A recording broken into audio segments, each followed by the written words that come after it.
જાણો એકાદશીના દિવસે શું કરવાથી ભગવાન શ્રી કૃષ્ણ એના ભક્તો ઉપર પ્રસન્ન થાય છે। પુરાણો અનુસાર એકાદશીનું વ્રત કરનાર વ્યક્તિએ અન્નદાન જરૂર કરવું જોઈએ।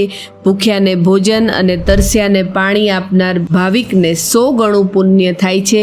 એકાદશીનું વ્રત કરનાર ભાવિકે બારસના દિવસે જો પ્રદોષ હોય તો પારણા ન કરવા જોઈએ અને જો ખંડિત તિથિ ન હોય તો અતિથિ ગાય કૂતરા અને કાગડાને ભોજન કરાવ્યા પછી જ પારણા કરવા।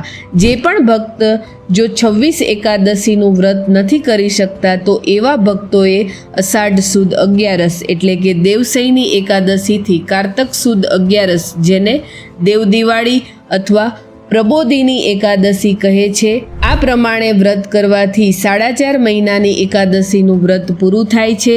આ રીતે 4 મહિનાની એકાદશીનું વ્રત કરવાથી પણ ભક્તોને મહાફળની પ્રાપ્તિ થાય છે।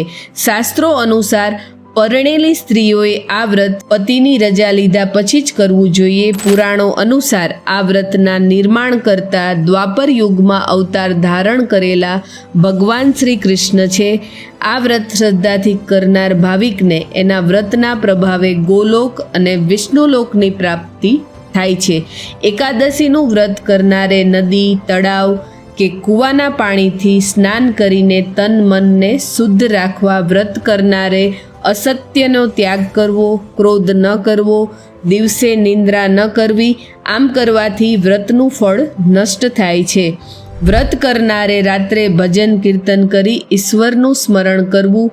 એકાદશી વ્રતનું મહાત્મય જાણીને વ્રત કરનાર ભાવિકનો અવતાર સફળ થાય છે।